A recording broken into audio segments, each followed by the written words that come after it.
Hello again, everybody. Welcome to Farmcards Live for the first edition of In the Paint with Coach Jay. Coach, exciting time of year, basketball season. First of all, football season's done. All the fall sports are done. It's time to tip it off, baby. I'm ready to roll. You know, it's Christmas is on the horizon, but this is the most wonderful time of the year. Only because of basketball season. That's exactly right. It's time to put Coach Jay in the left lane, 6th gear, hammer down, and let's roll with it. And we're going to be Farmington fast every day. Absolutely. I tell you, this is not only an exciting time of year, but today specifically exciting day for Farmington Lady Cardinals basketball. Not only is game time right around the corner for you guys, or game day right around the corner, but before we get to that, let's talk about two seniors who's stepping out and extending their playing career past the high school level in Madison Pence and Alexis Roach. Oh, special kids, and today is a very, very special day. Madison's going to sign with University of Central Missouri, which is they're actually the defending women's national champion in Division II. They're currently ranked #1 in the nation, and they're coached by a Hall of Famer. And so she's going to get a chance to continue her career at a very storied program and continue her education. And you know, that's just unbelievably special, and it's well earned by her. Lex she's going to sign with Evangel University. A little different scenario in that they have a brand new coach, and it just came in. This is year 1 for her, and Alexis is the cornerstone of her first official recruiting class. And you know, they've just started their season off. She started off 4-0. Megan Lutzenberg is her name, and so you know, she comes with a big basketball pedigree, a WNBA player, like a 3-time All-American, and so you know, Lex is going to have an opportunity now to go be a part of building a program with maybe one of the best up-and-coming newcomer college basketball coaches in the country, and so. You know, exciting for both of them. Both those kids, again, you know, only a little over 6% of women's or high school basketball players get the opportunity to move on and play collegiately and get their college paid for. And so they're an elite company when it comes to that, you know.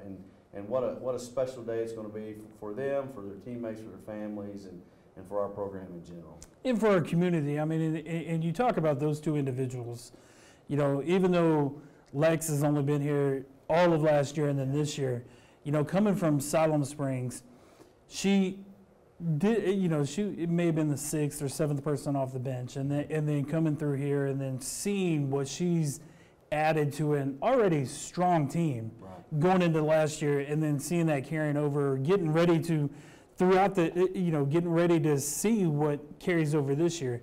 Think about the season that she had last year. You know, from Siloam Springs, I mean, it may be, if she would have stayed in Siloam, it may be a different story for her. It may have been, you know, and that's not really indicative of their program. It's more about, you know, what Lex did when she got here. And like you said, it's a difficult transition. You're talking about a kid who's going into her junior year. She's uprooted. She moves to a new community, new school. She got a new friend base. She's got new teammates, a new coach, new system. And we asked her to do some things very differently from the program that she came from. Lex came to us as a phenomenal athlete. She's turned herself into a phenomenal basketball player on the back of hard work and just buy-in. And you know, and that goes with her work ethic, but it also, I think, speaks volumes to the kid that she is, because she was able to come in immediately, endear herself to an entire new basketball team, and you know, and they all fell in love with her. And so, and we had a seamless transition for her and for us as a team. And you know, and I'm going to talk a little bit about this today when we do the signing ceremony for them, but I'm not sure that I've had a kid improve more and faster than what Lex did. And again, that speaks to hard work, to dedication, countless hours in the gym, being coachable, and just, you know, buy-in and jumping in both feet. And the result is she had a phenomenal year. She helped obviously lead us to a very successful season. And what we hope coming up will be another one of those. And then she's going to continue her playing career, get her education paid for. You can't write that script any better. Right, and when you look at both of those individuals, and granted, we're talking about individuals, and that's not what basketball is about. That's not the way that you have built your program. It's around the team. But even when you step off the court and look at both of those individuals, Madison's grown up here. Yeah. Long time Farmington, Yes. Farmington Lady Cardinal, and then you got Lex, who is a transplant into our community. But there's not a day that goes by that if you were, or if somebody was to see those two individuals out at Walmart or hanging out at the mall, and they knew who they were, they could, I mean, just being able to have my 10-year-old run up to one of them and say, "You're Madison Pence. You're Alexis Roach," and they would have a full-blown conversation with them. They would, and I think again it speaks volumes to their character and the people that they are. You don't get to be where those two kids are at without having tremendous character. And, Right. and you know, and you talked about Madison. Madison grew up here. She's a lifelong Cardinal. She's a product of our camps, of our Pee Wee programs, and then in our system. And you know, it's two very different stories, but both of them can kind of serve as roadmaps for future kids, whether they move in here like Lex Right. did, or they're kids that have grown up in our program bleeding Cardinal red. And you know, Mad she's one of the single greatest shooters in Arkansas, maybe in the history of Arkansas women's basketball. I mean, you know, she owns the fourth largest total of made threes in the season, and she's tied that. So she's tied herself with 95 threes in the season. You don't get there by accident. It's Right. not something that just happens overnight. And that kid has just worked religiously every day trying to get better. She's totally invested in our program. She's been a phenomenal teammate and leader, even when she was younger. You know, she had to jump in with a group of older kids and play when she was young. Now she's kind of on the other end of that, where we've got some young kids coming in, and she's putting her arm around them and kind of guiding those kids through it. And so just two very, very special individuals, and today's going to be a very special day, and we're going to celebrate them. Yeah, that's one thing about those two individuals. It's almost like these younger kids, when they stepped into your program, not that they weren't in your program, but stepped up to your side of the program, I can just envision them kind of being like, "Okay, you're a sophomore, get on. Yeah. Here's the backpack. Let us help you make this transition from junior high basketball to high school basketball, and we're gonna make it seamless as possible because we need you." Right, and you know that the old African proverb talks about, you know, if you want to go somewhere fast, go by yourself. If you want to go far, go together. Right. And that's they really buy into that. You know, they know that our greatest strength is our unity and our family and the way that we do things. We're very blessed to have lots of skilled basketball players on our team. I'll be the first to admit that, and that, you know, at every level we can throw names out, and I'm sure we will here in just a little bit. But the strength of our basketball program is the unity that we have. You know, it's one family. We're all bought in, and the only thing that matters is getting those wins. It's never been about stats. It's never been about accolades. And at the end of the day, if you try to do things the right way and you're good people and you bring your family together with you and you push together as a basketball program, good things are going to happen. I mean, I'm a firm believer in that, and I think those two kids are great examples of that. Right. Let's shift gears just a little bit. You mentioned last year the great run that you guys made throughout the 4A, 5A blend conference into the state tournament, going deep into the state tournament for the second, possibly third year if you want to count the year before that. Now you're shifting gears and you're almost back home to the original 4A. So now you're stacked back up against in conference play, Prairie Grove, Pea Ridge, Berryville, Gravette. Yeah. The list goes on and on. So it's almost like what we knew 4 or 5 years ago, 6 years ago, is now come for a full circle, and you get to live it again. Yeah, you know, the beautiful thing about what we had before we left is at the time when we were in 4A, this 1-4A conference that we're now going back into, it was the premier high school girls basketball conference in 4A in the state. Right. Routinely, we usually always had 2, if not 3 teams ranked in the top 10 every year. And there was about a 5 or 6 year run where one of our teams was playing for a state championship, if not 2. And so, you know, we kind of beat our chest a little bit as a league, saying, you know, if you want to win a state championship at the 4A level in girls basketball, you got to come through us. And so we're back in that roadmap again. Right. And we're bringing back in old rivals. Now, you know, I thought us playing in that league allowed us to be ready when we moved to 5A. I thought that going in when we made that move. and it kind of played out that way. You know, we had been in a lot of battles and played a lot of in front of big crowds and big events and things like that at the 4A level because it's great girls basketball. So when we moved to the 5A West, which was a storied girls basketball program, our kids really didn't flinch because they felt like they had somewhat been through the fire. And so, you know, here we are, you know, we get to 5A, and then 5A, obviously you remember last year, it was loaded. Right. As far as depth of really quality teams, not just in our league, but statewide, when you're talking about the Bolognas, the Nettletons, the Little Rock Christians, the Watson Chapels, the Batesvilles, the Hot Springs, you can go on and on and on. And for us to be able to be on that stage, compete against those teams, win our fair share of those games, you know, we feel like that's prepared us now as we drop back into this 1-4A, the old league. It's going to be a good basketball league. I'm going to tell you right now, there's going to be a lot of fun. It's going to be fun. We're going to renew some old rivalries. Obviously, you know, we've been playing Prairie Grove in a non-conference game, and it's been a big game. But I don't think the kids that are in our program now understand how big it's about to become, because when you've got a conference championship on the line, that game means all the more to not just our players, but our school and these two communities that are 6 miles apart. So that game gets huge. You start talking about teams like Gravette, that's been on a pretty good run the last couple of years in 4A. You start talking about a team like Berryville, who we've had a pretty good history with anyway. They've been to 3 consecutive Final Fours at the 4A level. They return a lot of those kids. They're one of the premier teams in the state at 4A. We're bringing Harrison down with us. You know, and Harrison's been a factor in that 5A West for years when we were up there with them. So you include all that back in, and you got some upstarts, and I say upstart as far as teams with youth like Pea Ridge. You look at teams like Gentry. You know, they've got young kids. Shallow Christian's got young kids. Huntsville's got a new coach, and so there's a lot of interesting things going on in this league. But it's surrounded with good players, surrounded with good coaches, and there's a lot of tradition. So we're excited about it. I mean, it's going to be a lot of fun. We can't really, you know, I'm kind of running in place, getting fired up just talking to you about it, but we're ready to get this thing going. Right. It's going to be fun. Right. So, you know, and you know, I've discussed this before. My sister-in-law played at Prairie Grove. And back when the old 1-4A conference was what it is now.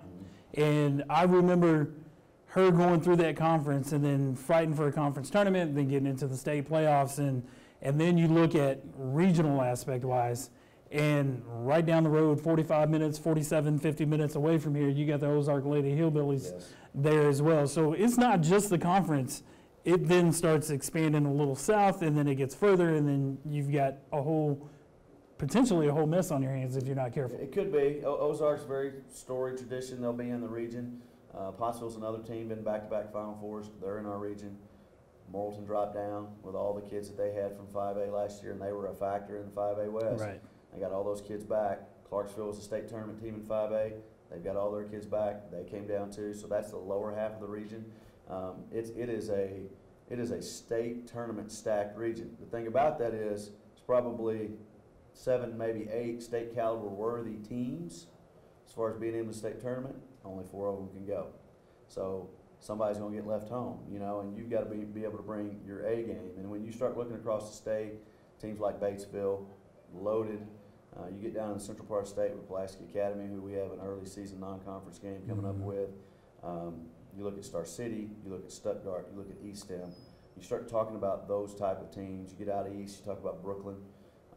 Lots of really good basketball. A lot of good things going on in 4A girls basketball right now, and you know, we're just kind of fortunate to come in at the time when I think it's on its way back up.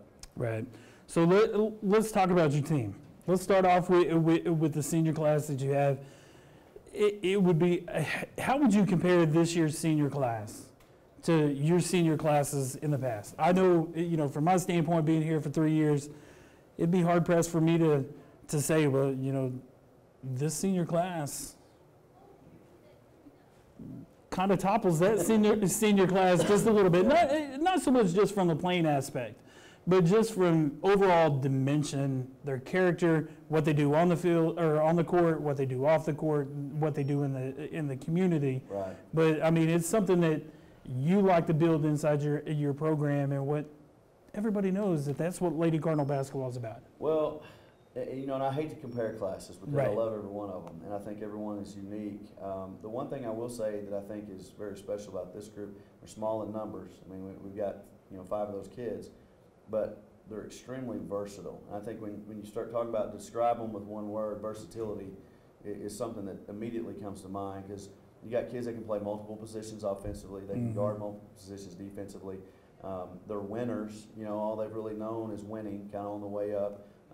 And you know, I don't think that they're kids that just have came out in the beginning of their careers and just overwhelmed you with talent. I think they are very talented, and we're beginning to see in the last couple of years who they are.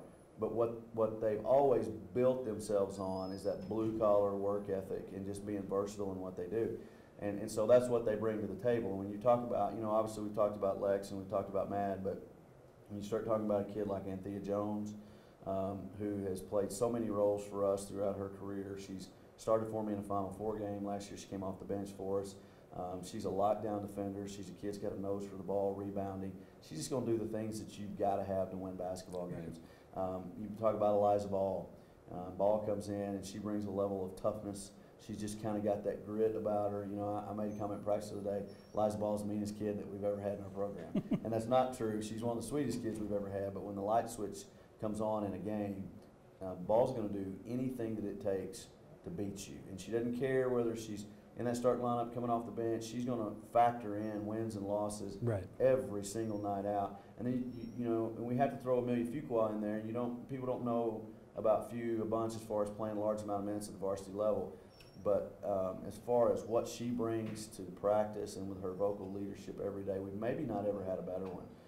As far as, you know, that she understands our program inside and out. She's a great mentor for every kid that comes up. You're always going to get her best, and she is going to battle in practice every single day. And, you know, you can talk to some kids like McKenna Van Zant and ask them, do you ever get guarded by anybody that guards you any better than Amelia Fuqua does in practice? And the answer to that is probably no. Right. And that preps us. It preps our kids for that varsity action. And so that class is just, it's just special. It's a very special group. I tell you what, you mentioned Amelia, and pound for pound, that is one individual that I would not want to bump shoulders with on a consistent daily basis. No. You look. I tell you what, she's impressive in the weight room. Definite beast mode. Yeah, she walks around the hallways with shirtless, sleeveless shirts on. She flexes on you. It's pretty impressive. Yeah, there's no doubt about it. And you know, to me, I would think that would pay dividends down the road for you mentioned McKenna going up against her, being guarded by her. Anybody being guarded by her in your practice, they know they're going to get bumped. Right. They know that they're going to have to work to get by, to make things creative with being guarded by her. But in the long run, the more that they get bumped by her and feel that physical activity off of her, I would think would pay dividends for them in a game as well down the road. It makes us better, you know, and you want everything to be as game-like as possible in your practices every day. And she certainly brings that to the table, you know, as do the rest of them. So that senior class is like I said, it's a very special group. I think their work ethic and their integrity and their commitment to winning, you see those same attributes in our junior class, and you see all that stuff being passed down now into our sophomores. And you know, it's a special group. And just to talk about the junior class a little bit, you know, we hadn't hit on those kids yet. Right, we're getting there. But that's an interesting group too, and then we're bringing in a group behind them as well. So and that's where I was going next. Is we touched on the senior class, then the junior class right behind them, and the sophomore class. You've got Tori Kersey, you've got Paige Thornton. There's many more, and it seems like, Coach, it really seems like there's not a rebuilding time for you. It's more of a reload, and here's how this puzzle piece is going to fit in. Right. Talk about those underclassmen and the way those puzzle pieces kind of come together for you. Well, when you look, I think you start with the underclassmen, you start with the junior class, and obviously McKenna Van Zant, she feels like she's a senior. Right. You know, she of course, that's on the back of the fact that she's moved up and started for us as a ninth grader, which is not the norm. And you know, she is a college basketball player. She's what I think is the top point guard in the state of Arkansas, regardless of classification. She's another one of those gritty, just tough kids that wants to win. She's very, very skilled. She can do so many things. She can beat you a lot of different ways. She can shoot the ball. She can drive the ball. She's strong rebounding, despite the fact that she's only about 5'7". She's an inside-out threat, and when you have that kind of kid, it's very difficult to defend. And so you add that to the mix. Joelle Tidwell, just a monster competitor, and another kid that has college basketball potential.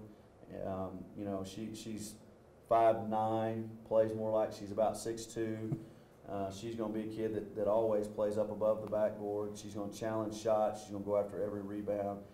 She has the ability to play out on the floor because of her ability to handle the ball, passes it extremely well. I think that's an underrated part of Joelle's game. Everybody knows Joelle kind of as an enforcer. You know, she's going to body check you. She's going to block shots. She's going to do the tough stuff.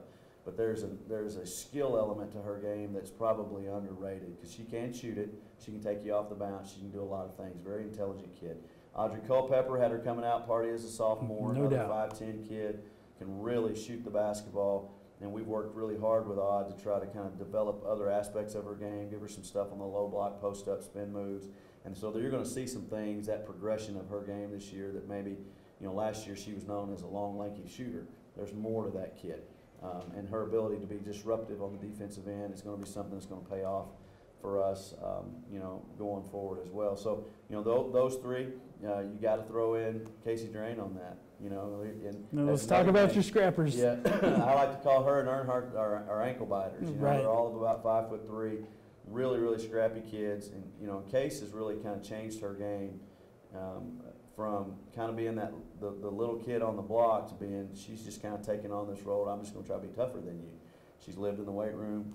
She has the ability to play downhill and fast with the ball in her hands. Tremendous defender, and she's a kid we think, you know, we got a lot of confidence that we can stick her in a game. She's going to make some noise for us and really, you know, kind of keep our transition going.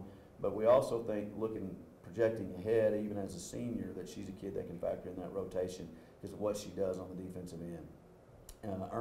Madison Earnhardt, another kid, tremendous practice player, a lot like Amelia Fuqua in that, you know, she's going to give you everything she has. There are no freebies in practice when it comes to Madison Earnhardt. You're not going to get a free look. You don't get a free layup. We've had to call that dog off a few times. Be like, look, man, you don't need to take that girl out on a layup if you don't have to. She's not doing it to be malicious. She's just a competitor. Right. And a kid that's come a long way in our program and is very important, again, you know, to what we do. And so, you know, again, you've got another group of 5 kids there in that junior class that are pretty versatile. They all bring something different to the table. 3 of those kids we think are college level basketball players, and so certainly makes our program better. And then we get to our sophomores. Right. And so, and that's a unique class too. You know, 4 kids coming up, coming off a 24-0 season. All they did was win. Didn't matter who we put in front of them. And you're talking about, you know, a kid like Trinity Johnson who can really shoot the basketball.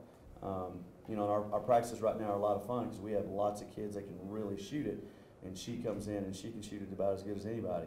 And so she gives us another deep threat, another kid that we can flank out opposite of Madison and McKenna and some of the other ones we have, and really force teams to have to come out and guard us, and that opens things up for us on the interior and on drives. And she's she's 5'9", she's a bigger guard, so she's physically strong, and we think that she has a tremendous future. She's going to be a kid, I think, that, you know, again, especially if you see zone defenses, her eyes are going to get as big as saucers. You bring in Tori Kersey, who is just a scoring machine from the left side of the floor, 5'10", 5'11". She flexes out. We've kind of tried to add some interior work to her game, get her to post up, finish around the rim, be big on rebounding on both offensive and defensive end, be big in transition, running, and finishing, and that's when she's at her best. Tori's out in the open space. She does a phenomenal job of just getting to the rim and finishing. Right. And she's a kid that can put points up in a hurry. She's an injection of offense coming off the bench, and a weird matchup for people because she can take you down low because she's 5'10", 5'11". She can face you up and take you off the bounce, and that's where I think her value is going to come into play this year as the season wears on. Just all the things that she can do. And again, there's 2 more kids right there that I just talked about that we think potentially are future college basketball players. Right. And so, and then you throw in Paige Thornton's a kid that played a lot of minutes for us. Junior high last year, started every game on that undefeated team. She can shoot it. Her biggest thing that she brings to us right now is just she's kind of physical on defense. You know, she's a kid that knows what we do, and she will project down the road to be a very good basketball player for us. Right now, she's bringing lots of stuff for us in practice, but I think you're going to see the maturation of that kid. And she's kind of still getting her feet wet coming out of volleyball. Sure. And then you've got Camilla Garola, and Camilla's unbelievably athletic. You know, the game is a little bit new to her. You know, I don't know, she don't have maybe that long pedigree of basketball dating back like some of the other ones do, but the growth that she's had through the course of this summer has been immense. And she's another kid that potentially down the road could factor into our rotation and stuff when she's maybe a senior. But right now, she's a phenomenal practice player for us, and just, you know, again, you can't simulate athleticism, and Right. that's what she brings to the table. I tell you, it was a lot of fun last year watching that. The sophomores now running that junior high division, like you mentioned, going 24-0. It was also a lot of fun. You mentioned Ernie; she's not afraid to do anything.